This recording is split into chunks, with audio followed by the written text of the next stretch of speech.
All right. Hello, everyone. Welcome. It's Guild Wars 2 Master. We are continuing along. It's going to be a lot of Shadow in the Ice stuff today as we continue forwards. And we're back to kind of a standard stream. So hopefully we can bring chat back from the dead. I don't know whether we will be able to, but the past, I don't know, the raiding phase and then this stuff, just it's kind of crazy, to be honest. So the more the people want to talk, I'll try to respond, stuff like that. We'll see how we're going. And yeah, there's a few things I can do. Jerry's just said that Drakar's up, but we're probably not going to do Drakar. There's some other stuff I've got my mind on today. And we'll go from there, which basically means chests, at least at the start here, which should be pretty nice. So let's head on in. Now, I already did my Lunar New Year today. When this black screen ends, you'll see that I'm in the Celestial Challenge. I've been getting back into... what's going on with my mouse wire? There's not much that I've got on it anymore. There we go. I've been getting back into Star Trek again, finally. Like, all the way through 2019, I really wasn't watching it, but I finally got back to TOS, which is alright.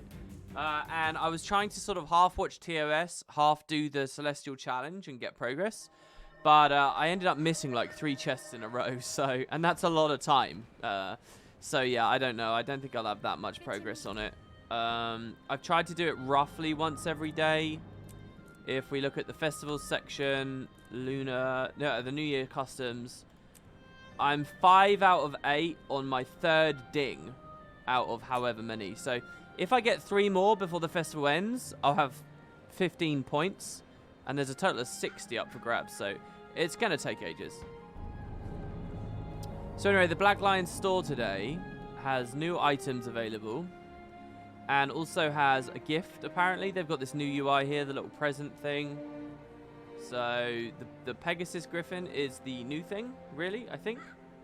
And let me just click all promotions and see what comes up. Usually, whatever was free will be there. There, we get the Seize the Awkward... Sorry, what? Seize the Awkward clothing? Seize the Awkward. Reach out to your friends in need. What is this? I didn't even... Are ArenaNet doing something like real world side? It says that it's discounted from a default price of 400 gems. Well, that's whatever the free thing is. Maybe I've missed a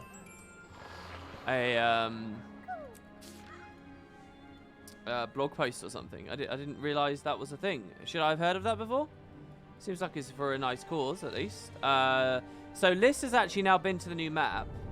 But she never got the waypoint. The only reason she's been there is because I loaded her via the strike mission, which I did play yesterday. It was pretty fun. So I'll just come to Bureau Marches for now so that we get a sense that we're in the new map. Seize the Awkward is a charity. ArenaNet is doing a partnership talk with them. What does that mean exactly, a partnership talk? Hey, Dusty, it's good to see you. Kato, Avralia, Sarah Smile. Alkin Shadowheart, I don't recognize your name. It looks like a Peachy fan. Is that? No, maybe that's not a Peachy fan. Those emotes just make me think. I was actually watching a little bit of Peachy earlier. I didn't say anything. Yeah, Turtle, it's good to see you. Oh, they're at PAX, are they? I didn't know. Well, yeah, cool. So, if we hit chest here. I have to say, today, guys, I'm very low energy. Very, very low. It might be a shorter stream today. Feel tired and just... Ugh. I've been spending a lot of time up here at the moment. Like, a lot of time working on something. And by the time the stream starts at the end of the day, I'm just not feeling good. But I'm almost finished with a project, which I hope to get up for you at the start of February. It's going to be a long video, like a 7-hour, maybe 8-hour video that I've got coming up for you all. And it's probably taken me somewhere in the region of 27 to 40 hours to make. But yeah, we'll get there. Anyway, so we're going to open these. These were sent by the kitty a long time ago. And we just didn't have anything worthwhile to open last time there was a chest. They had just dumped in like that mount thing, which we didn't need. So I actually skipped a chest, and now we're getting back to it. We want statuettes, vouchers, or the new mount. That's what we want. I don't think there's anything else we want from these. Let me just preview just to be sure. Top chest. There they are. I'm just going to see them for a second. Yeah, Sacred Pegasus Griffin. Oh, I guess the Whale Spirit Glider we need.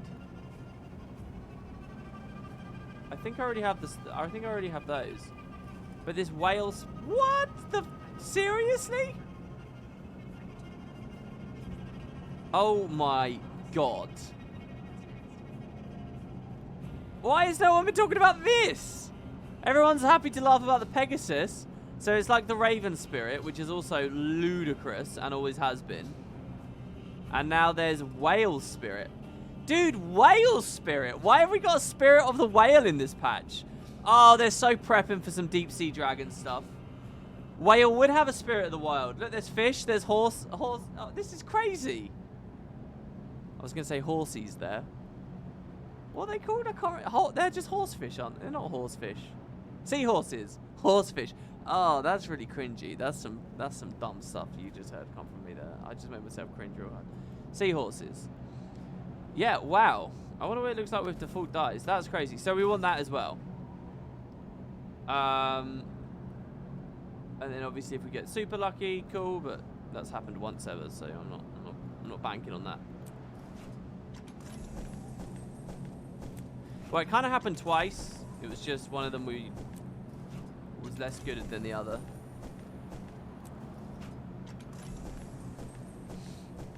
Usually we get something in the first 25, but I wouldn't put it past me to finally run out of luck and not get it. It looks like a pretty bad setup right now. Only 10 keys left. I'm not really in a position in the game to keep collecting these as well at the moment without people's generosity. So yeah, that segues me quite nicely. I did a video about Guild Wars 2's biggest problems. I listed 6 different things, right? One of the biggest problems of the entire game, there you go, we got the Pegasus, so we want the glider next. I listed specifically one of the biggest problems with the whole game to be the gem store. And interestingly, a huge amount of the comments were me saying I'm too sympathetic to the gem store because people just don't want to acknowledge that the truth is that it's not the gem store they have a problem with, it's the high prices that they have a problem with, right? They don't like to think about the fact they can earn it with in-game gold. That's not a realistic thing to say. Okay, well, that's your choice as a consumer. If you want to bypass and spend real-world money because you are too lazy to play the game, then fine. And I can't counter and say, oh, you know, I funded my gem store stuff perfectly comfortably for years through, like, basically playing PvP and stuff. It's not my fault if you're an ultra-casual and yet you think you speak for the actual hardcore contingent in the game. And I don't even speak for that contingent. But no. So actually what I will say is we started Master 10 months ago. And one of the really interesting things I noticed on the feedback of this video, especially on the gem store thing, is people saying I'm not allowed to talk because I get given everything on Master. Oh, WP just gets all this stuff. So I've been consistent about my opinion on the gem store for 8 years straight, okay? Since launch, since probably before you were playing the game, since probably before you thought intelligently about the game, I've been not just playing it, but covering it and talking in real discussions about it for 8 years. My opinion about the gem store and the gold to gems has always been consistent the same, but now you have seen that I started doing Master 9 months ago, and all of a sudden you're on a better platform to talk about these topics than me. Fuck you, you're wrong. It's so annoying. Genuinely, really irritated me. But it was a risk that I always knew was going to happen. When I started doing Master, you'd get like these morons that don't see the big picture criticizing those elements. And it's just another sign that, you know, the time might be coming to just not talk about Guild Wars 2 seriously, because I don't like trying to curry the favor and the opinion of people that I have no respect for, you know, and clearly don't see things as long-term as they could. So, I don't know. But in general, I think people like the video. You got to be careful about doing videos like that because there's a lot of people that are just looking to whine and whinge. And if you make everything about just pissing and moaning all the time, you kind of just toxify a lot of shit. And I'm not interested in that because my outlook is positive with the game. It's kind of funny. Another really stupid comment I read was a guy said, wow, even WP hates the game now, lol. Dead game, lol. Even WP hates it, right? Someone said almost word for word this. I think I removed the comment because it irritated me so much. And And I specifically in that video tried to explain, look, this is just how I see the game. I've seen the game like this for years. It doesn't mean I've suddenly soured. Like, I specifically scripted a moment in that video where I say, my opinion has not changed about the game, or I'm not suddenly sour. I'm not suddenly ranting because I feel worse. And yeah, a lot of people interpret it that way. You know what that is? That's people who can't even stomach a 20-minute discussion. So they'll be talking about it before they get to, you know, any information of import. So yeah, I mean, just another one of those experiences where in some ways it's quite satisfying to do a discussion-y video, and in other ways it's totally not, because you've just got all these like dimwits floating around and they just pollute like real discussion, and I don't know, it really bums me out. It never used to bum me out so much. I was just so desperate for the affection of anyone and everyone, you know, and I take every opinion seriously, but now it's too many years in. So I don't know, you might see more videos like that going forwards. To be honest, I think the video wasn't that good because the bits I was trying to be constructive about, I wasn't really constructive in any way. I just offered these stupid bullshit platitudes. But people don't care about that. Nobody really has spoken about the fact that those segments of the video weren't that important. And that's because I didn't want to turn it into a really big video. I wanted it to be something snappy. That's the only reason I kept them out. But I think that's what made the video weak. My suggestions weren't really real suggestions, but it's enough to placate people. You know, that just shows how shallow thinking most of the community is. You know, the gem store topic in particular is quite a fun one, because I feel like all people want to do is complain. That I come from a very realistic place with the gem store, where it's like, well, fuck, ArenaNet does nothing. They have a dwindling user base. Obviously, they're going to push the gem store harder. Obviously, they want that money to fund something else. It is the reality that you are living in, that's how they're paying for their devs, all right?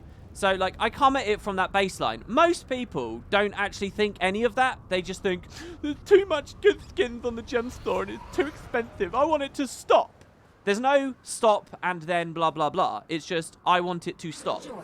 It's just, I don't like the gem store. Full stop. It's just, I want to live in happy pixie land. Full stop. The gem store. I know that the gem store sucks. I have always said for 8 years, I've said it's a compromise against your fun. I say that the way that they currently have it handled is one of the things holding Guild Wars 2 back. I openly acknowledge that.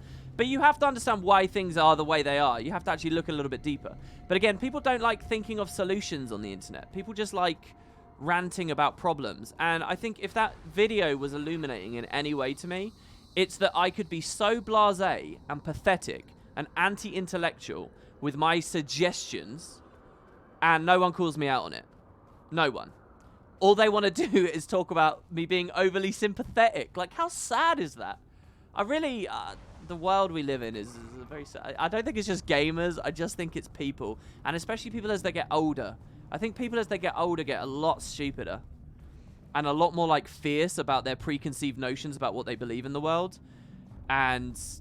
just like fucking tunnel vision stuff hard. Like real discussion. Here's another thing that I thought was quite interesting.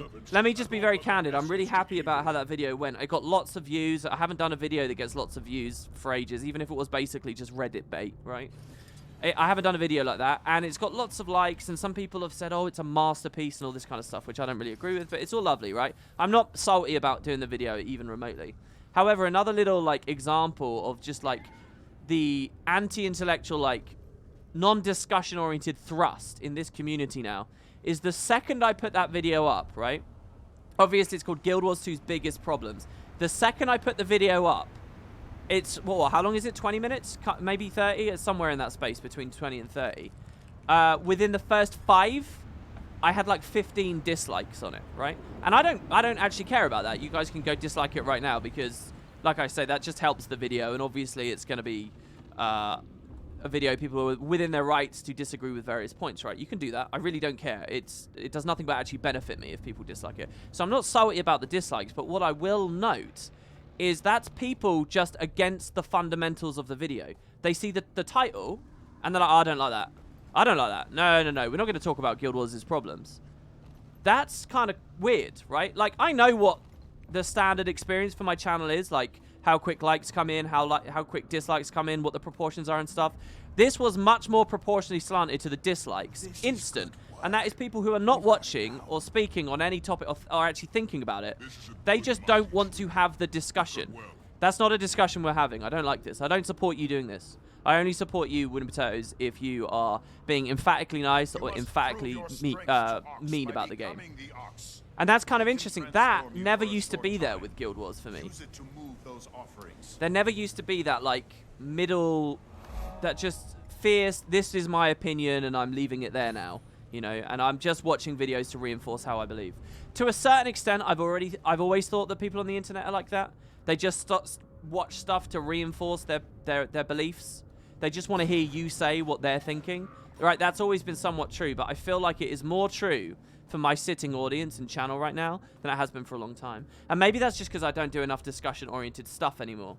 But it might be that. But I think a lot of it also is just that after 8 years, people think they know what they think they know. And they don't like to move out of the box anymore. Like, for a lot of people, Guild Wars 2 is a solved science, right? And they are just looking for affirmation on that solved science. They're not really, like, talking. So, yeah, that was another disappointment, honestly, at the state of people or the community or whatever.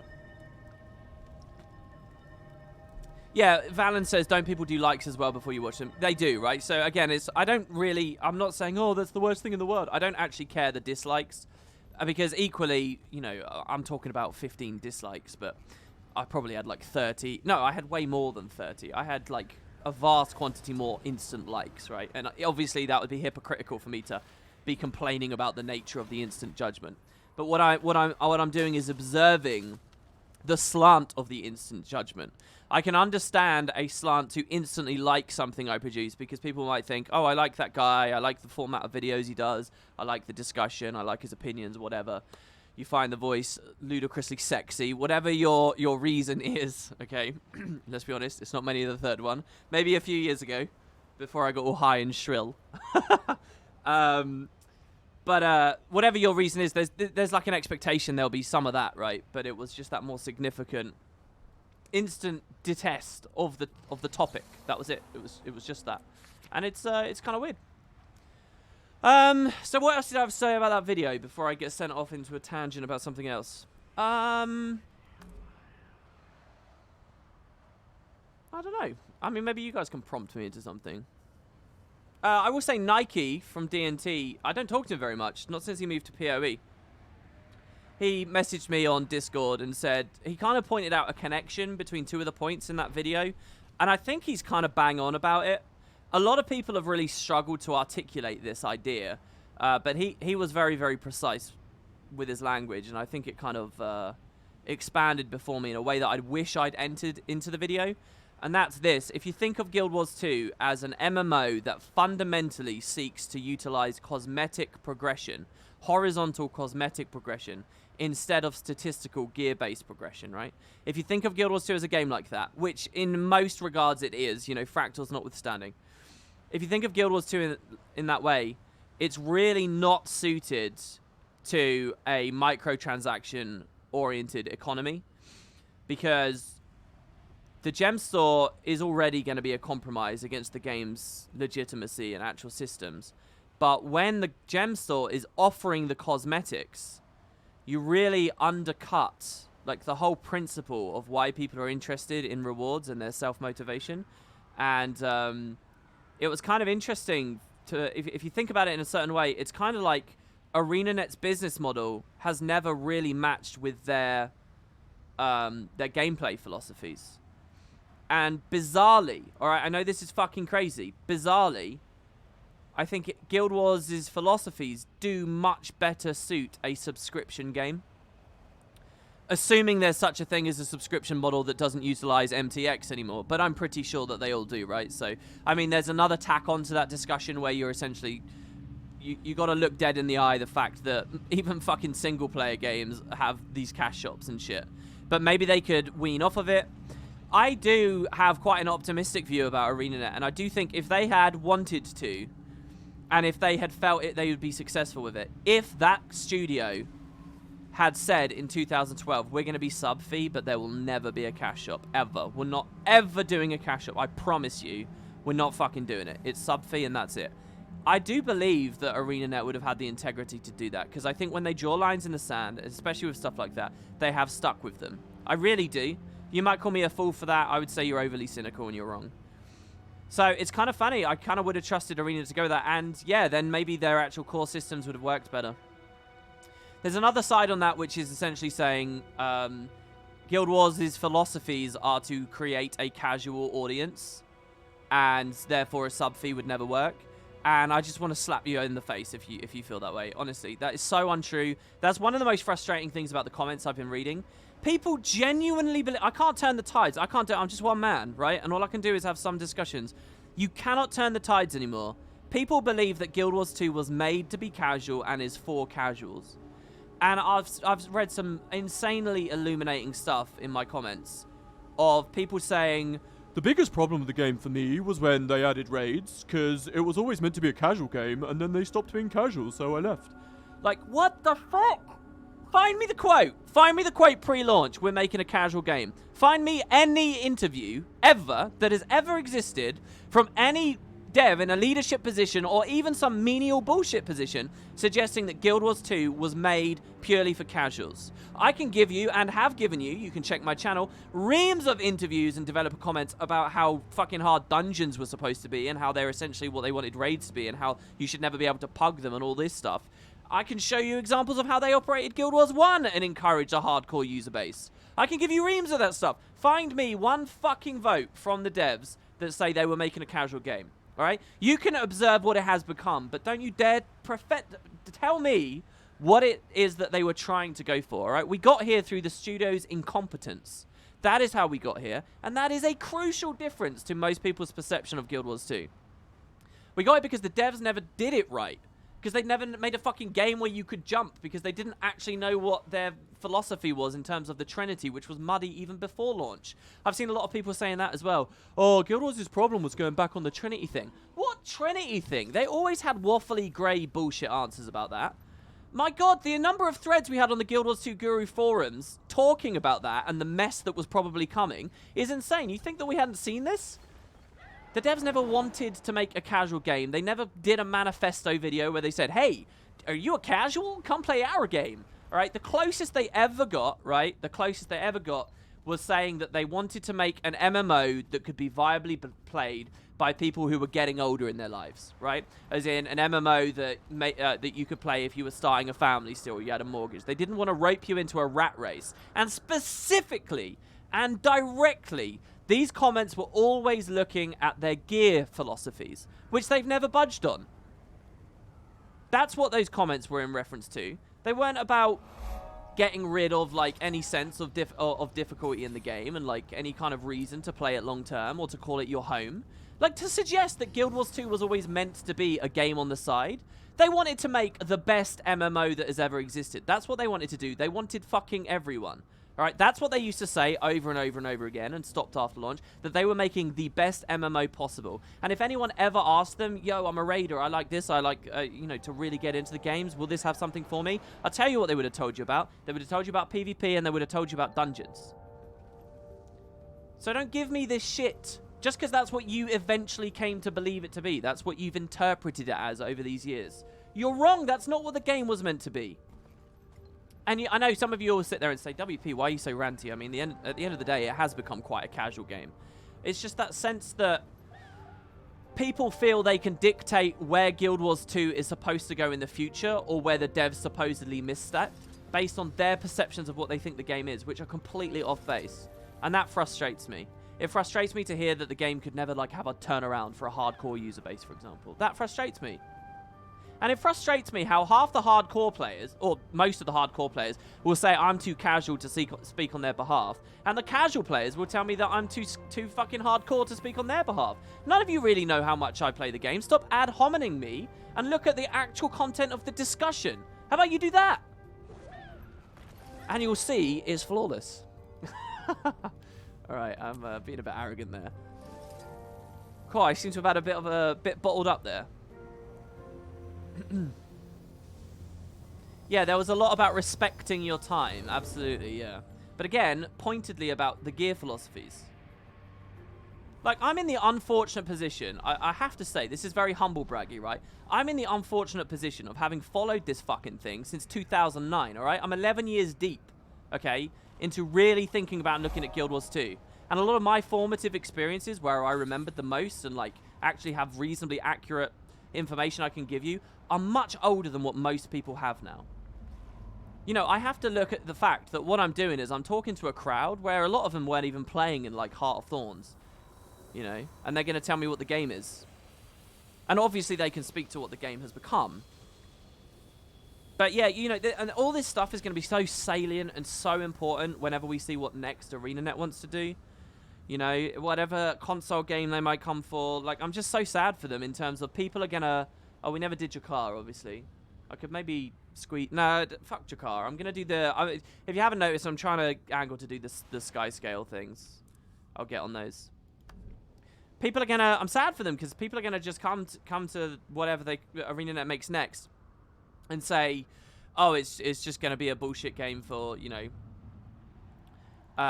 non-committed players and people who are incapable of really, you know, people who don't really know what a fun RPG is, because that's kind of what ArenaNet ended up having through incompetence. I don't know. You could take the other sense as well. I don't know where these appear. Explorer, maybe? Ah, here we go. Ruler of the Skies. Complete all of the reality rifts in the Tarnished Coast. Oh shit, how am I supposed to know where they all are, though? It looks like there's probably loads of them. I'm going to go to the wiki and check this out. Yeah, let me actually click that. Yeah, it makes me sad to wonder, you know, maybe ArenaNet of today would make a game like that. Maybe, I mean, the impression you get when you watch their streams and stuff really is that, I don't know, that they're not really that enthusiastic. And, you know, to an extent, I wouldn't be surprised, because the kind of nerds that get really into MMOs tend to be miserable, antisocial, angry, petty little people, full of pedantry and vitriol. And it's like, why would you want a community like that? I say you should go for a community like that. You should go for a community like that so you can be a powerhouse in gaming, so that people respect you. But you're always going to make games for people that you want to play them, right? Or people that you think are like you, so I don't know. Did I tell you guys about that Ruler of the Skies? Did I tell you guys about that comment I got? Where someone said simply, someone was trying to sum up ArenaNet. And, I mean, I'm not necessarily endorsing this comment, but I do think it's an interesting one. And they said, if you hire a bunch of people that like to play casual mobile games, then what they're going to make is akin to casual mobile games. They said something like that. And, I don't know. You do have to acknowledge that the studio changes over time. I don't buy into the hysteria that none of the old guard is there anymore, or even that the old guard necessarily knew what they were doing by the end. So I'm not, you know, worried about that. I think there's intelligent, professional people that can create a product that they want. So this just says, do Queensdale, Kessex, Harathi, Gendaran, Bloodtide Coast, and South Sun Cove. There's 13 of them. I mean, we got loads to do. I just wouldn't know where to start, really. If anyone wants to assist. Kato, specifically, I'm looking at you. Oh, I'm on NA at the moment, though, so he might not be able to.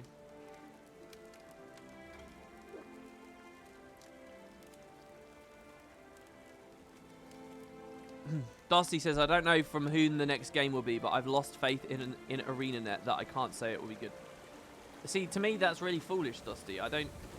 You seem to not be able to comprehend that creating a clean slate and a new project and a new product can have baked into it any number of different assets and pitfalls. It's very different to having strapped resources and expanding upon an already stretched product, right? Which is what Guild was. So what I'm trying to say is it could be so vastly different day and night, whatever they do next compared to what they have now, that how the fuck can you judge their decisions in their next game already? Like, that's ludicrous to me. It's like saying that Guild Wars 2 is destined to... I'm trying to think of a fault with Guild Wars 1. Guild Wars 2 is destined to... what's a fault with Guild Wars 1 that doesn't apply to Guild Wars 2? Right? It's extrapolating from Guild Wars 1 to Guild Wars 2 when that's so fucking pointless because they're completely different games, even if they share a setting, and even if the original intent was not to make them so disparate. But that it ultimately happened, didn't it? So, yeah, you know, I feel the same way with this one. I don't know why anyone would... Well, I do know why people would feel otherwise. They haven't followed the release... single studios pursuing new products. Or they weren't there for the transition of 1 to 2. Valen raises an interesting point. Why can't Guild Wars 2 be salvaged? I mean, I feel that way as well. I don't even think we're in a salvaging situation. But I see so much evidence from FF14. People forget how awful FF14 launched as and how it's, like, steadily been rising. Elder Scrolls Online. Do you know what I was really struck by in that video? The amount of people who say they don't play Guild Wars anymore, but they do play Elder Scrolls Online. Elder Scrolls Online, you go back, look at all of the Elder Scrolls Online trailers, right? You see how miserable and hateful and resentful that community is. What's the studio? ZeniMax? Was it ZeniMax that's doing it? That they were making another Elder Scrolls game, but it wasn't a single-player RPG. And they're all talking about, oh, the trailer looks so good. Shame the game's shit, lol. Shame about this awful game. Ha ha ha. 2 frame rate game, lol, latency. Like, people hating on it. Trailer after trailer after trailer after trailer. Do you know what happened in 2017? People stopped hating so much. And you look at the trailers now, they're like, oh yeah, the MMO's actually good now. Yeah. And what do I see on my Guild Wars 2 video? A bunch of people saying, yeah, I'm playing Elder Scrolls now. I see that. I see the fucking RuneScape stuff from recently. I see the WoW Classic relaunch and I mean, Blizzard's kind of separate. Let's not talk about Blizzard. Because they can do no wrong.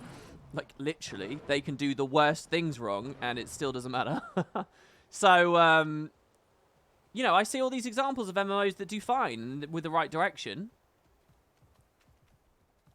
So why not Guild Wars? Why not if ArenaNet deemed it and chose for it, or NCSoft deemed it and chose for it? It does strike me that ArenaNet has more ambition than that, though, and they do want to go somewhere better. This is not a very high map. There's not much, like... Queensdale's a bit of a pancake, so, like, where would I possibly go in Queensdale to find a sky-scale flight path? I just don't know. Maybe somewhere around in Beetleton?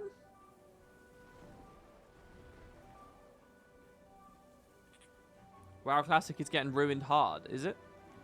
I was just expecting it to flare up and dry out real quick anyway.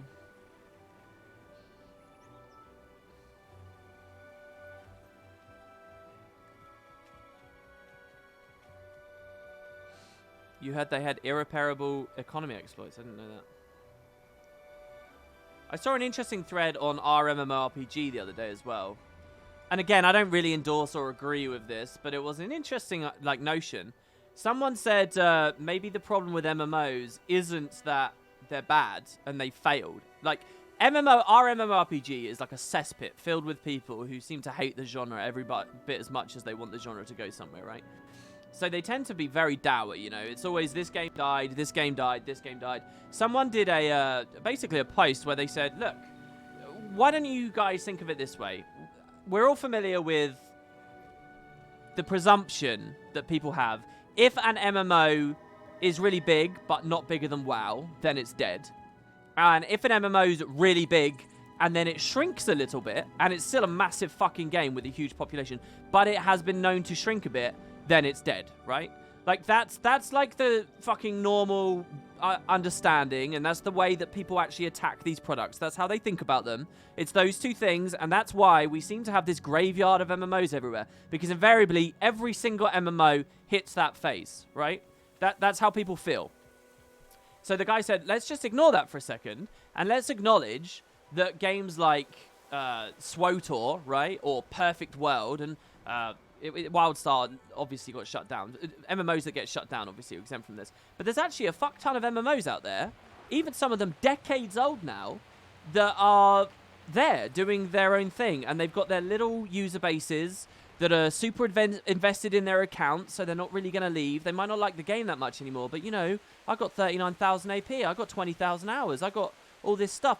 And all these other MMOs exist like little cells like this with their little audiences, and there's just not that much to grab at anymore. Like, if a new MMO comes out, it's got like this big task of breaking people away from their little homes that they're really, really, really tunnel visioned and attached to now.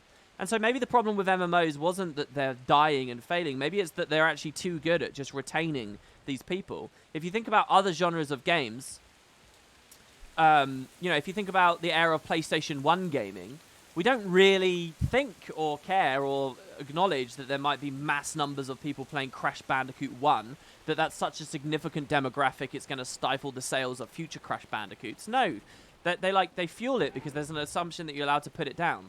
But because MMOs have got so good at not letting people put them down, the genre feels like it's in this weird place. That was essentially like one of the posts, and I thought it was an interesting like discussion and an interesting angle to go in. I'm not sure I'm really settled on it fully, but it was kind of fun to read. It was like the complete opposite, basically, of the hive mind. The hive mind will tell you that all MMOs suck and they're all dead and they're all terrible, and this was no, they're actually really good, and people have kind of figured out what they wanted in their MMO, or they've stuck to something in the end, you know. Like, and I think Guild Wars 2 can be in that place for a lot of people as well, you know. I know a lot of people that just piss and moan and whine and bitch about the game. They really do. But they still have it installed. They'll still spend money on the gem store. They'll still, like, interact. But they really don't seem to be enjoying themselves. It's just like that starting investment, you know. There's that fallacy of sunk costs, really, holds them in. And then ArenaNet just has to push a little bit further to make sure that it keeps going.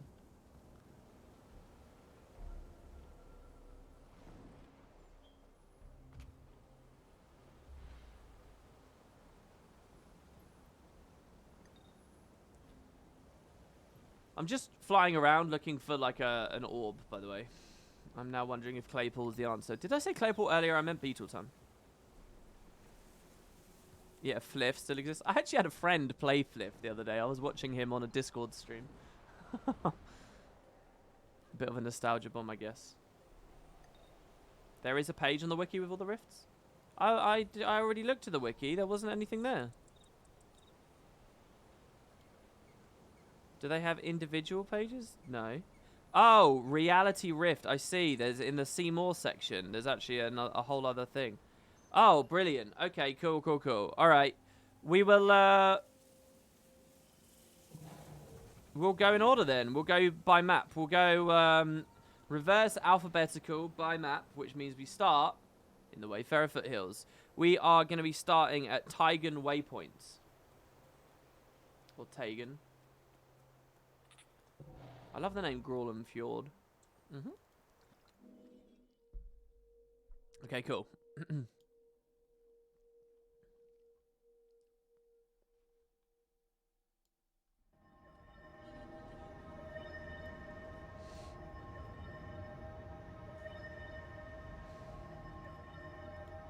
Jerry, I just spent like 40 minutes wandering around and didn't find a single one.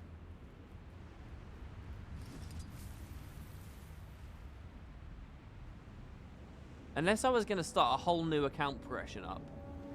And like a full exploration of the whole game with the sky scale already unlocked. I don't think I'm going to get this in any kind of efficient way. It said west and I've just gone east, so let's go the other way.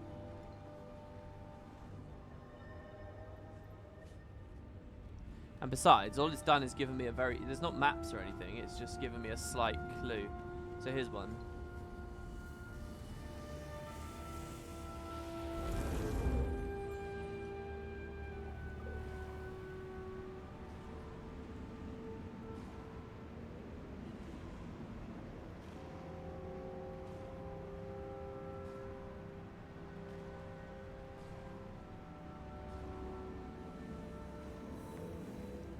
Right, cool. Is one done?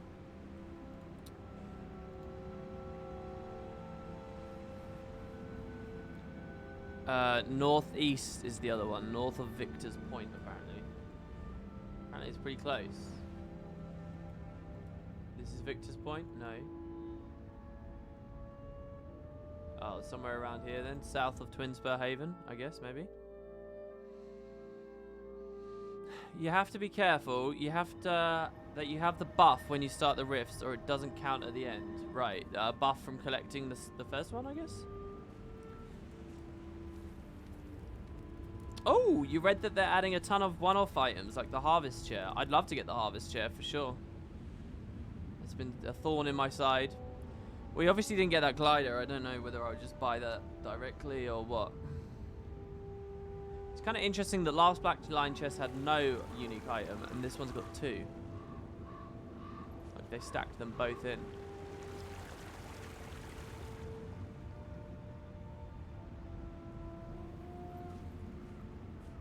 By the way, I do want to point out another interesting thing I've noticed about the Reddit, right? Which, as you guys know, I think has really, really deteriorated in terms of quality discussion recently. And it's the stuff about the Pegasus mount. So to me, the gem store is like super irrelevant, boring, unnecessary, not really worth that much discussion or focus. But obviously it's a thing to feel negative about, which is if you're just negative about something on the Reddit, you can bait them into, you know, being enthusiastic about it.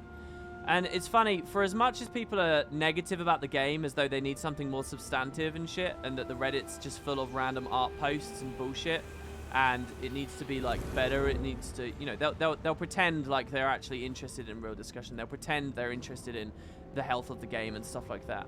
I think the true mindset is laid bare with the Pegasus thing. Because honestly, yeah, it's a shitty mount. Who gives a fuck, right? It's not a big deal. It's maybe worth like one post. But you see what happens when you can get something bullshit and arbitrary nonsense, but also be really whiny about it. It's like the fucking eye of the storm for the Reddit.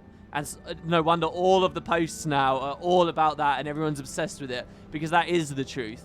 It doesn't actually matter whether something's positively celebrating the game and, you know, you want to be more negative about it. It's just... Sorry, it doesn't matter whether something is actually a well-crafted or new piece of information for you. You just want to shit on the game and do it in the most simple way possible. I think that the Pegasus thing shows that off. I'm not defending the Pegasus thing. I think it's dumb, but I think most of them are dumb.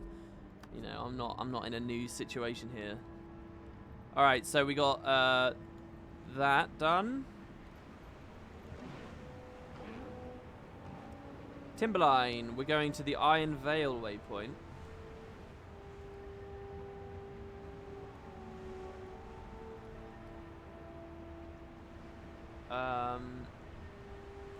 Is the Iron Vale the play? Wait, in Timberline? Iron Vale in Timberline? I assume it has to be. Oh, okay, yeah, near the dredge. So it was. First one. Is Pegasus the closest thing we got to the horse? I think so, yeah. I mean, one thing that I did enjoy about the discussion about the Pegasus is people noticed that in November, someone put a thread up on the forums saying, oh, I'd really love a Pegasus mount. Can you please make one ArenaNet? That would make me so happy. I'd buy a Pegasus mount. Or a unicorn with a special unicorn horn. And if I run around on a rainbow, it will make me so happy. Please, can we do that? Can we do that? That was a November thread, right? And there were some people, like me, who were like, fucking hard pass, no thanks, right? But there were loads of other people saying, yeah, this would be amazing. And 2 months later, it's in the store. I'm pretty confident that the team saw that and they were thinking, fuck, what else can we make? And they saw the thread and they were like, yeah, all right, let's do it. So they looked at the thread and did it. And I don't know, I liked that realization. Because, again, that's just kind of the mindset that I just cringe at a little bit. The community really does have people like that, you know? Like, fuck. I don't recognize these people around me. I really don't. What happened to this room? Oh, if it had the rainbow. Oh, my God. I mean, look, everyone is welcome to whatever they enjoy. It's just, it's interesting to see the culture shift, let me put it that way. Sipodon Deeps, east of Non-Moa waypoint. Now, I recognize all those words, but I couldn't actually tell you. Is Non-Moa down here? Yeah, Non-Moa Lake. Okay, so we go to the Sipodon Dips, or whatever that is. WP, don't you need that skin? Yeah, and I got it earlier, and if you rewind the stream, you'll realize I was more interested in wanking myself off and acting holier than thou and getting on a high horse than even putting the skin on. Like, literally, we unlocked it earlier. Do I still have the thing? Look, I have to double-click it. They never did the rainbow thing in the end, by the way. Okay.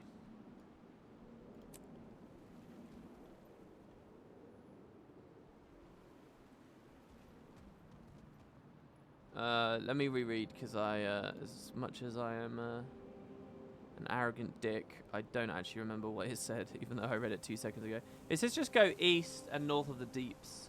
I guess that this is, yeah. So it's somewhere out on the lake, I guess? Maybe I have to get on the deeps to find it. Oh no, it's right there. Nice.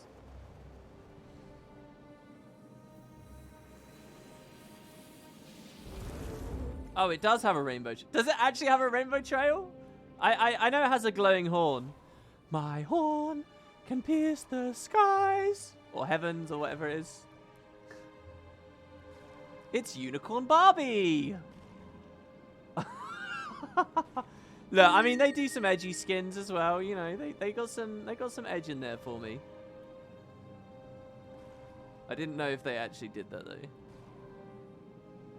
I got a raid from 42 people from Eloa Wendy.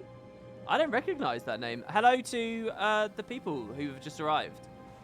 Thank you so much for that. That's really nice of you. Send me a message. That's really, really sweet of you. Are you a Guild Wars 2 streamer? I don't know who I'm talking to here. To the people who joined, I'm in the middle of a project where I try to get everything in the whole game. And in particular today, there is a new patch which has added a bunch of flying achievements to earlier maps, which is what you can see me doing right now. If I miss one of these orbs, I fall all the way down, so I have to be very, very, very precise in my movement to make sure that I don't mess it up. And this looks like a really long one. I actually really like this. This one's cool. I can't really look at chat too much while I'm in the middle of this as well, so I can't really see.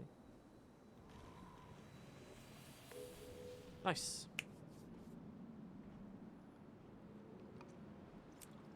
I'm failing at the project, by the way. ArenaNet is faster than me. No, fuck off. Am I failing? What are you talking about? I caught up big time. I guess if I don't have that glider, then fine. There's a gem store skin until I get that glider.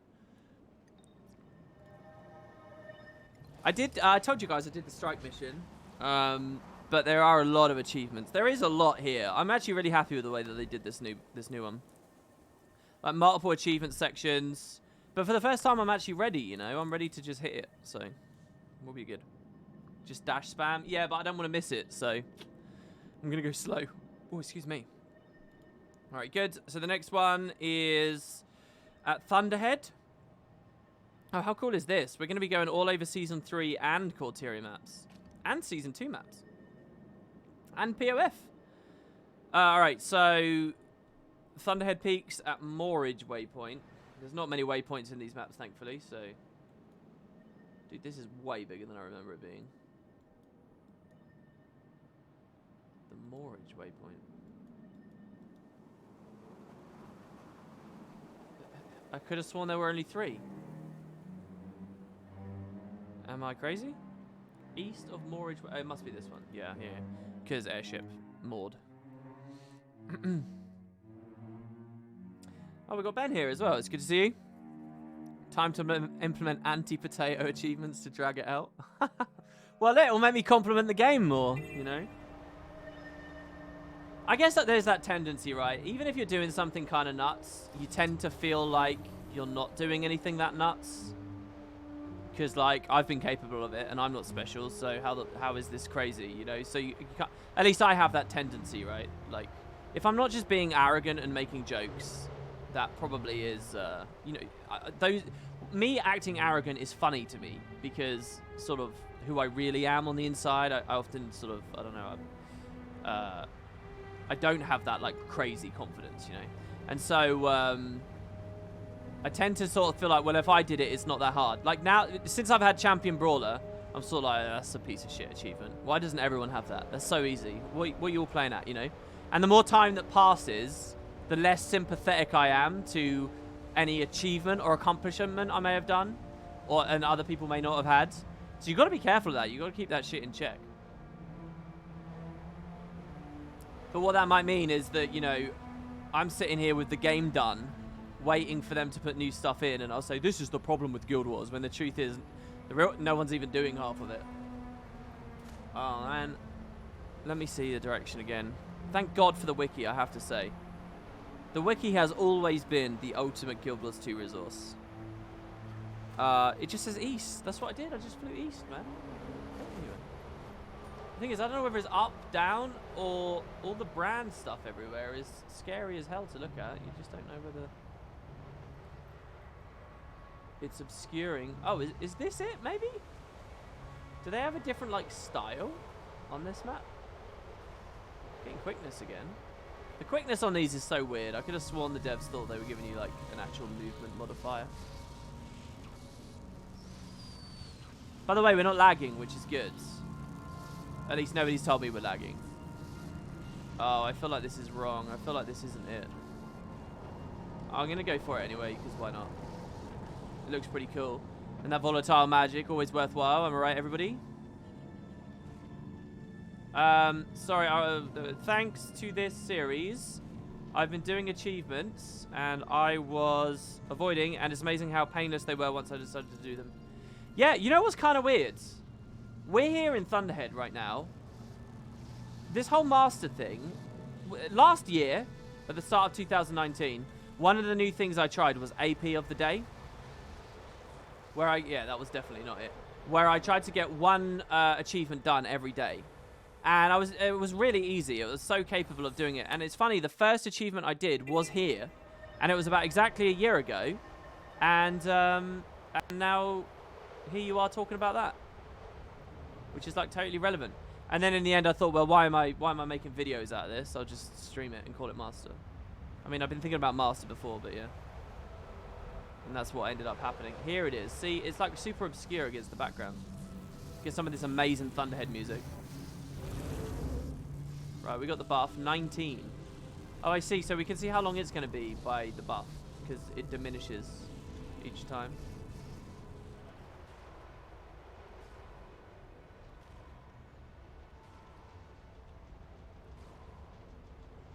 Climbing up somehow feels harder.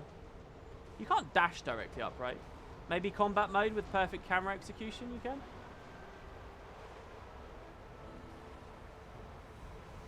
So by the way, a little bit of trivia about these. These had been added to the game already. It says 19. But they were bugged or something, so they got removed. The devs forgot about them, apparently, and now are re-implementing them. Seriously. Which is why they've arrived here. I'm happy to see them do it. They can join the other legendary forgotten updates that eventually get added, like the Revenant weapons. In a cave east of the Weeping Sisters. That's also here. But the Weeping Sisters, were they not the two bridges? No, that's Iron Bridge and Stone Bridge. What were the Weeping Sisters? Definitely still on this map, right? Yeah. Inside a cave. Was the Weeping Sisters the waterfall, the frozen water? It was. I only thought that because I know there's caves in this area. Alright, well, let's just fly on over.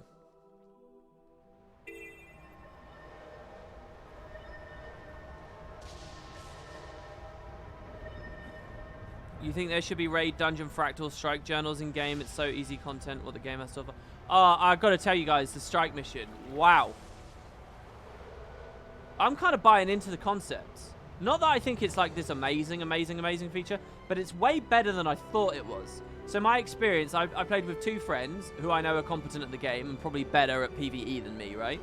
So I know that they were doing reasonable and they were actually focusing on stuff. But it was just 7 complete randoms from LFG. The thing filled in really quickly. I know you all say it's a dead game. It's really not. LFG filled super fucking fast. And these players, wow, they were awful. And I'm not saying that to be rude to them, but even as bad as they were, we managed to like push our way through it.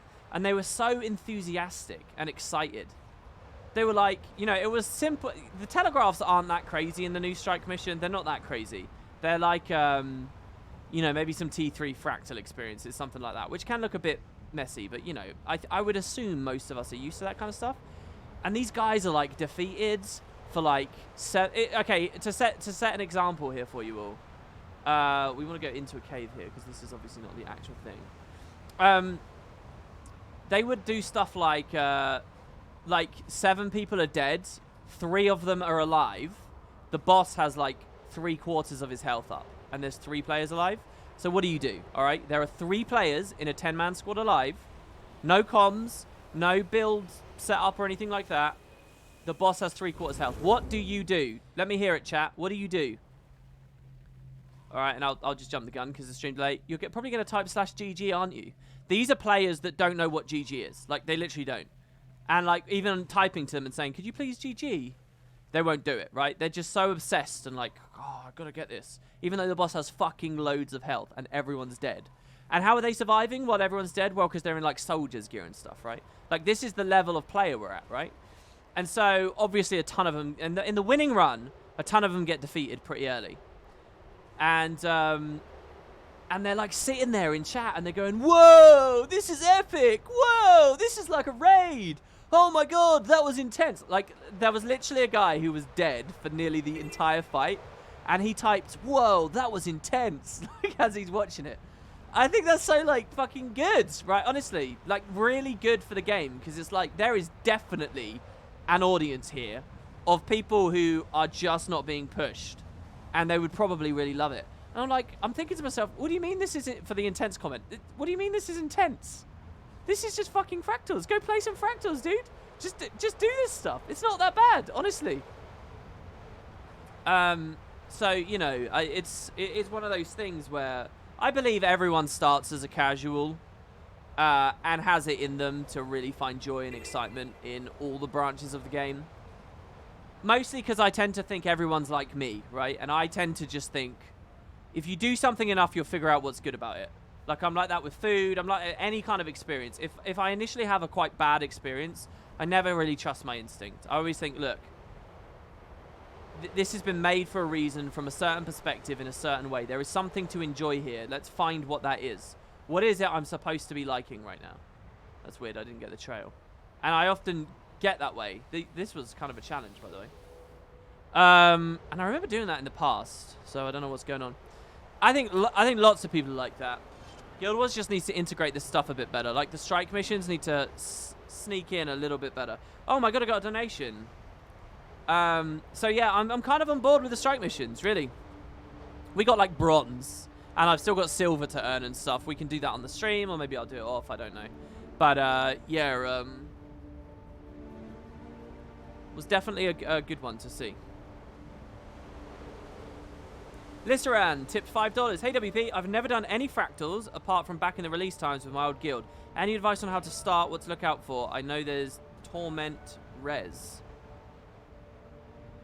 Look, I'll answer Lissaran here. Obviously, you've donated $5, so I'll try and give you a good answer. But I'd answer the same way to anyone, really. If you aren't playing fractals at the moment, you just need to go in at whatever AR you have available, right? Try to get as much AR as possible. Fractals are most active at T4, all right? So if you can get the Agony Resist for the early T4 islands, you should be good. And you can get most of the way there for that Agony Resist. Just filling in the right-hand side. You know, armor's the challenging bit, but you really only need the infused armor for the later islands in T4. You can do the early islands in T4 without that. And just go in there and put yourself on LFG. If you have one friend, you can play any dungeon, any fractal in the game at any time of the day by you and your friend going there and just posting on LFG. And people will fucking join. Because guess what? The game's actually got plenty of people doing all those different things. But you need to actually make the LFG. Don't just sit there looking at an empty LFG saying, oh, why isn't anyone there? LFG's empty because a lot of people are in their runs. And if you just have the balls to make your own group, you won't get critiqued too much either. You can kind of set the standard. And just play them, you know? And if you don't have any Agony Resist at all, go back into T1s, guys. Listen, fractals are easy. I'm not saying that as some out-of-touch hardcore person, right? Because I'm not that. T1 fractals are easy because they can be soloed. You can go in them on your own and learn them. There's no pressure. Play some T1 fractals. And if you're struggling at T1 fractals, look on fucking Meta Battle for a build. Look at my open world build series. They'll carry you through any of those T1 fractals. Something hopefully I can demonstrate to you over 2020 with the Guild Wars Let's Play when I do the fractal section. We did the dungeon section. I do hope to do a fractal. So, yeah. You can just go in at T1, and then the idea is they get harder and harder. It's easy mode, normal mode, hard mode, very hard mode. But the very hard mode, the T4s, are not actually very hard. Fractals, I think, should have like a 5th tier on top. But that's just me. I'd like to have like an organic decision each day. Do I want to do T4 fractals or T5 fractals? How comfortable do I feel? How much time do I have? What is the caliber of players I have with me? And like you actually get a decision about, but instead of it just being this binary choice, T4 all day, every day. And I also think that could push people a little bit closer to the raiding experience. But yeah. I appreciate for a lot of reasons people wouldn't like that. I'm not suggesting agony scaling should go higher, by the way. That's kind of a whole other conversation I'm not really that interested in the moment because I'm not really playing many fractals at the moment. Okay, at the top of the tower, north of Revolution's Heart waypoint. Revolution's Heart sounds dredgy. Dredger at the ice flows on the south. So let's see the name of this. Revolution's Heart. Sorry, north of this. We were just north of this, though. At the top of the tower. North of the Heart waypoint. Dude, I just flew past this before. Is that going to be the thing I already did? Except, you know, now I actually get credit for it. Oh, yeah, there is an achievement for doing a fractal with the dev. Or is it a raid? Or do either count?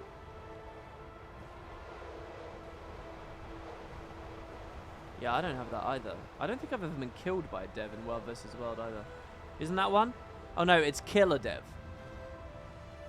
Either way. Oh, no, I do have that. I do have that. I thought because I hit the tree there, it would have failed.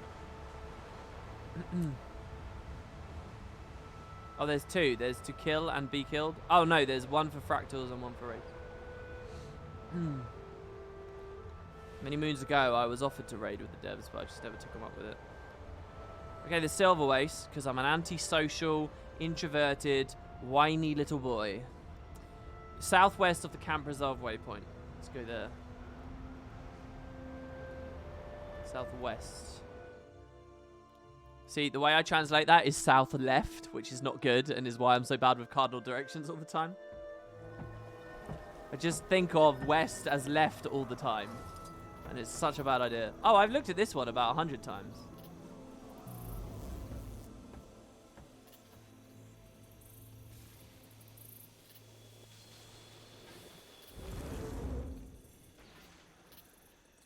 Off we go. Oh, I kind of like this. A blatant acknowledgement that the sky scale has completely, like, dismantled the experience of this JP. And that the devs are okay with it. I kind of like that.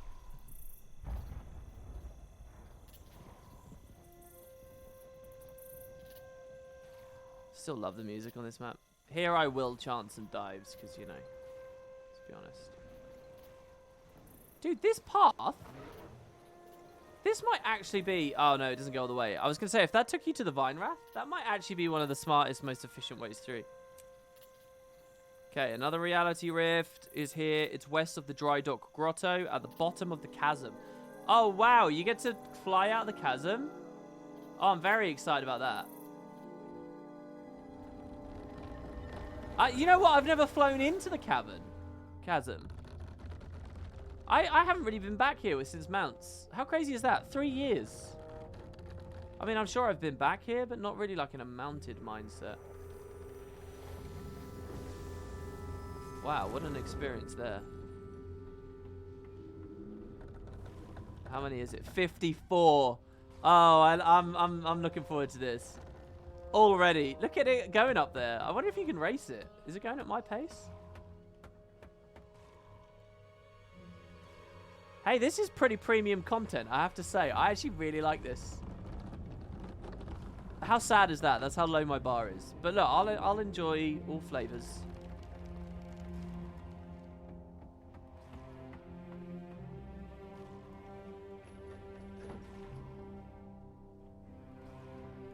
The only problem is they're just close enough that I can't really move my whole head to the left. Maybe I could just stall and wait, I suppose, if I want to read chat. Anyone's got a topic. By the way, if you've asked me a question or something and I missed the, I didn't answer you, I'm really sorry about that. You can just post it again and I'll try to catch you. If you put the word wooden potatoes in there, it appears a different color and I'm more likely to see it.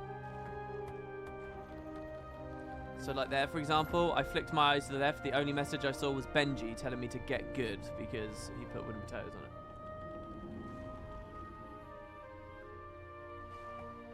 Very cinematic. See, a moment like this, I feel like there's something... If I imagine like I'm in a long RPG, and this is just like a part of the adventure, I kind of feel like this would work. But would a sequence like this work just as a part of a story instance? There's something about like the way that Guild Wars 2's story instances are like... They're always very intense and like fast. You don't get kind of a slow like lingering moment like this in them. But I feel like this is quite powerful. Imagine if I had this as it was sandwiched to the left and right of other meaningful stuff. Basically, what I'm trying to explain here is that I'm doing this for the sake of doing this right now. So it is a more shallow experience than if I was doing this en route to something else. Does that make sense? And obviously, if it was just a part of your exploration in the middle of a story, then there you go, you've solved that problem. I think it would work quite well, but probably not in Guild Wars 2's story setup. I don't know why. I just could never imagine that being in the middle of a thing. I think people would whine and say they're bored or something.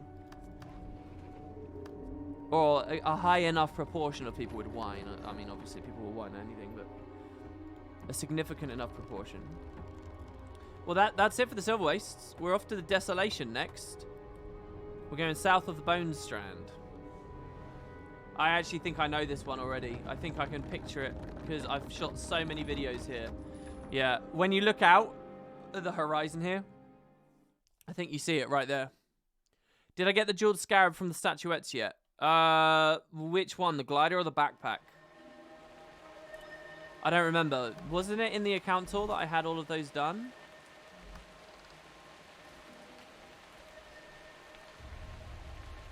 Well, there's not one there, so I guess not. We do actually have statuettes on us, so I could just double click. Oh no, here you go, the Jeweled Scarab package. 60 statuettes. Is that my only recourse for this? This is the only one I'm missing. I remember we were waiting for this. Everything else is all good and done. But this one...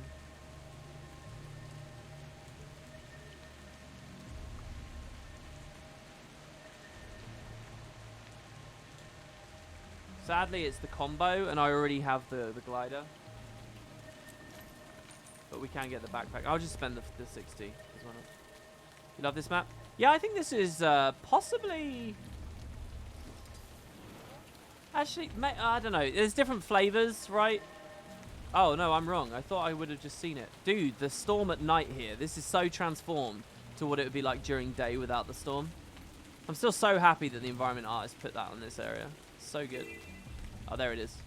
What was I going to say? Yeah, I don't know. There's different like things I enjoy about the different POF maps. But I think actually in terms of like from a technical standpoint, I think this map is probably one of the best looking ones. Like the sulfurous areas, I really like the colors. I especially like the sulfurous areas where you can actually really see the liquid and you can see like the little worm pools where it's shallow and then it turns, instead of just being like that yellow mustardy color, it actually goes a little bit greeny. I think the Abaddon areas and these watery places to the north are alright. I think the quarry looks really good. I think the Alkali Pan looks amazing, and the Jin area. Yeah, on balance, I think that this is a really good looking map, but it's not like a happy map. I tend to lean... I even really enjoyed exploring the Darklands. But I tend to enjoy like the happier maps a little bit more, so maybe the Riverlands. To be honest, I really like this area, the Crystal Oasis as well. During the day, the sailing around here I really love. And I think this is a pretty incredible place. And the Tomb of the Primeval King's entrance is amazing as well. Fabby's probably the bottom of the pile for me. Wow, they managed to snipe me out. Fair play. I was looking at that, I was like, oh look, the event's over. This is actually a big event I've very rarely done. And then they just sniped me down. They don't want no dragons lingering in the sky. That was cool. Next. We've got...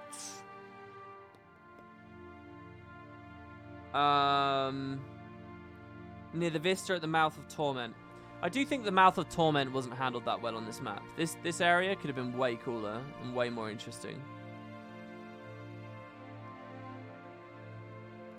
Maybe it's just because of the lore in me that really wants to see that paid off on well.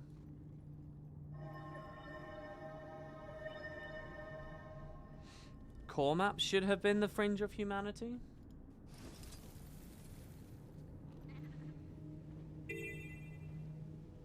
Yeah, reading Ghost of Ascalon, it's been really interesting to see like the descriptions and the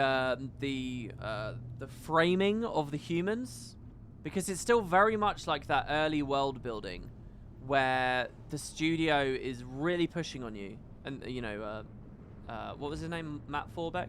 Jeff Grubb was a co-author of the first novel as well, so you know, and he's like one of the priority world builders since Nightfall. They're really pushing on you that humans are dying out and that they're really like on their back legs. There's not much going on with the humans, that they're on their way out almost. Like there's a moment where Dougal wonders, am I a part of a race like the dwarves, like, and we're just gonna be gone? Like there's a lot of that. Nowadays there's almost none of that. There's a lot of like core principles of the races that the game never really found the right way to wrestle with and present. And so they're just kind of lost now, you know. I really don't have the sense that the humans are on their way out as far as the Guild Wars 2 story's gone along. Especially not with the reopening of the lanes to Alona. Though obviously they have been going through their shit. And I don't necessarily think it's a fault of the devs. I just think it's a really difficult task with the scale of what this game is. You know, World of Warcraft Classic taught me something. That again, I really think, for all the ups and downs of what you think about, what you may think about Blizzard, if you really analyze what some of they're doing, I think they're really fucking shrewd. I think they're really smart sometimes. And one thing I kind of see with WoW Classic, like not really having its own like formal campaign story, not pushing the years ahead or resisting the urge to do so for so long, until the money and success became so huge, it was obvious they should do it. It's just how much like you gain from not opening that door, right? Release an MMO, say that this is the world as it is, and then just have like the MMO kind of frozen in time, and no event within the MMO is ever large scale enough to impact anything. Now that might instinctively sound boring and like you shouldn't do that. You should have big real things happening. And obviously that's the way that ArenaNet went with Guild Wars 2. And you know, there is a storyline that pushes and the months go by and we even map them to the real world months and so on. But if you leave that door closed, yeah, you're more limited in the kind of stories you tell. I think if you go a little bit more sandboxy oriented and a little bit more personal with whatever the, you know, and like the idea you are dictating who your character is and what they do a bit more. If your MMO leans into those attributes a little bit more, you can keep the door shut. And if you keep the door shut, weird inconsistencies and faults in the product never emerge, right? Like that human thing. Like if, like people would just think that's the state of the world and then they'll just talk about it every now and then, but you never feel like stuff is falling away. You never feel like stuff isn't being properly tended to. Because there's no like impetus that drives it to the fore or to the back. Does that make sense? Anyway, and I got a sense from that in Classic. I really did. You know, they could tell you this is a settlement that's just been built. This is a wall that was destroyed at this point. These people are in this place, and that's kind of it, you know? And there's something nice to, like, I don't know, something solid, something concrete that I kind of like to latch onto with shit like that. I feel like a really well-made MMO could get away with it, and that would probably be a decision I'd make. And I know it sounds fucking baffling. Like, you have all these other problems to solve then in terms of how you do a convincing narrative. But that's why I say maybe you don't go for those broad strokes. I wonder if a game like, say, EverQuest Next would have ended up in that direction. In the building at the Sand Jackal Run waypoint. So it's literally just here? In this building? Scroll down to the wiki page for a map. It's alright. I kind of like reading the directions. Get a little bit more value out of it. Oh, you wanker. How did I like the episode, WP? Well, I already have a video about the patch in general, and I've done 2 streams on the story. And I'm going to do another video talking purely about the story. So, you'll have to excuse me if I don't indulge that question too. Don't you do that. That obviously takes my control away. Look at it. Look at this area. Sorry. But, oh no, I tried to backpedal! Sorry, but you're not going to tell me that Guild Wars 2 looks like an old game or a bad game. Really. Especially not with the POF maps. Like, look at this fucking stuff. Look at it. Right, we'll try that again. Did I, like... Okay, we can just try again, right? We're not screwed. Will this reset my stacks from 9 back up to wherever it should be?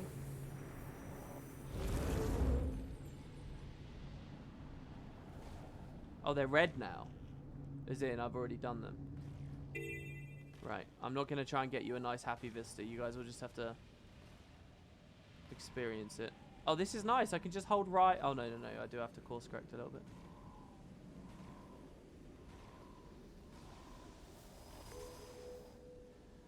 Excellent. So that's another one done. And in fact, that's the Desolation done. We're going really all over the place here. Doing this reverse alphabetical is really weird. Do you want to guess where we go after the Desolation? Well, we go to the Straits of Devastation, because T, and now we're on to S.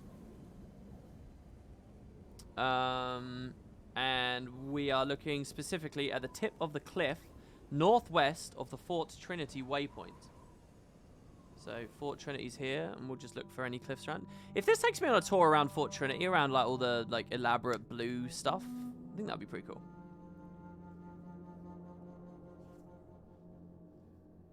A couple of the law books in the new part of Bureau talk about the naming scheme and structure of the Coden.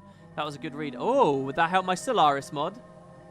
Yeah, I probably need to read those before I do my story video, hey. I should look for those tonight. Sorry, tip of the cliff. It's kind of weird being here with the Alona music, but it sort of works.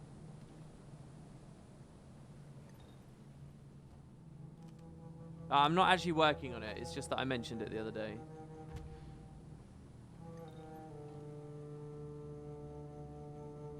There it is. Nice. Move away from the battlements. I see the central invasion is in need of help. Oh, if it takes me up to... Oh, they could do some amazing stuff in Ore. Go on ArenaNet. Take me up there. Take me to the clouds. Take me to heaven. I want to see the dragons. I want to see the airship. It's just going to take me across the straits, isn't it? It's kind of a cool idea, like the little story they're telling here. It's like, yeah, do you remember all the stuff you had to go through to climb this in the past? Well, check it out now, baby. You have a dragon. You can just fly through. The ultimate fantasy. This is pretty cool, actually. This is actually like an efficient way through the map. No, take me all the way to the end. Look at that. We crossed the Tezeto Bay on Dragonback. Beautiful. Next. North of the Anthenium waypoint on the opposite side. So, oh, will this take us in the reverse direction then, maybe? Maybe they don't want us going too high, because then we'll clip into the stuff. Oh my god, this error. It says north. I doubt I have to do anything too nuts to find the entry. So, I probably don't want to go too high, too quick.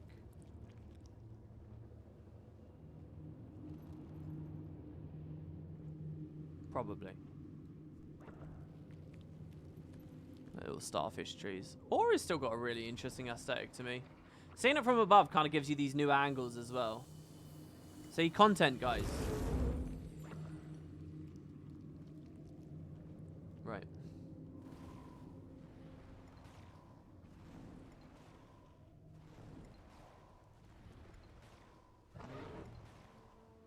That looked like a double collection there.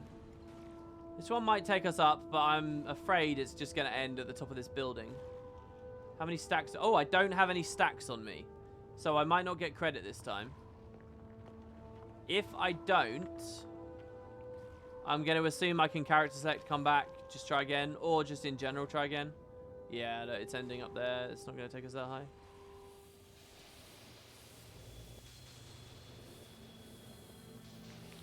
Yeah, I think I ballsed it up. Let's just go down and see what happens.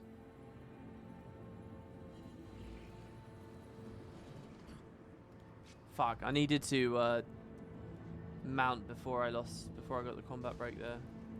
Interesting. This Grenth's Touch won't hold me in combat.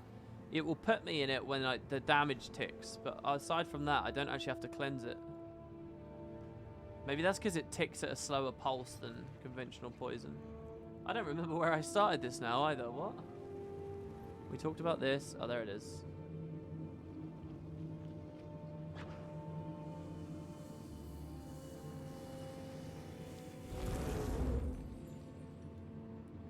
Okay, let's try it again. We got the buff this time.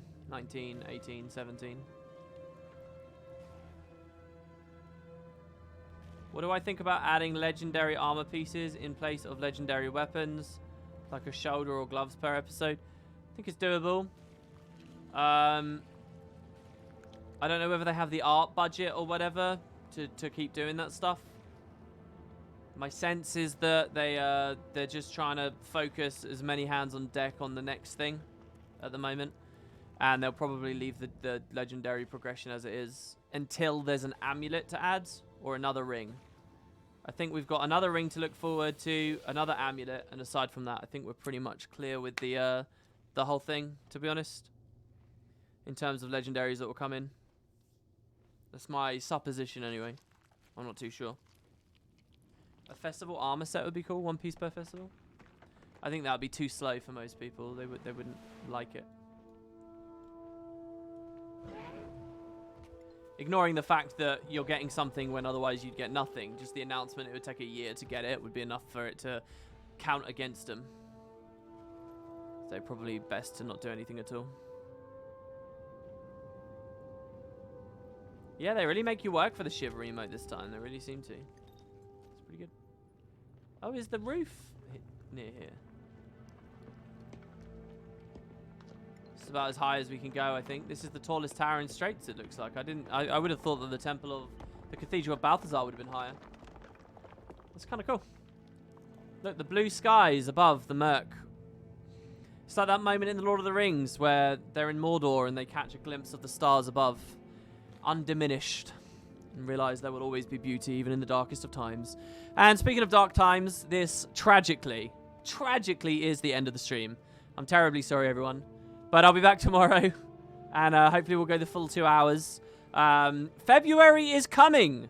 I really hope you guys keep an eye on my channel as February kicks up. I've got a lot to show you, like a lot. So thank you. Thanks for that host earlier. Thanks for that donation. Oh, also, just by the way, yesterday, if you remember, I got a donation, but I never got to read it. It was scrolling down. From Lysaran again, actually. I liked this episode and the Eye of the North Vision Light Chest. Thank you, Lysaran. I'm really not getting many people supporting me in that way at all lately. So that was really lovely of you. Like, I think I have to go back to Christmas before, which was very nice. Everyone was very generous at Christmas. But literally, like, it's a whole month of streaming, and I think you're like one of the only donators. I'm scrolling now. You're the only one since Darg on the 12th. So, yeah. Thank you. Really appreciate it. And I'll see you guys on the next one. Take care. And keep an eye on the channel. There's lots of videos for you at the moment, so you can go enjoy those. See you guys.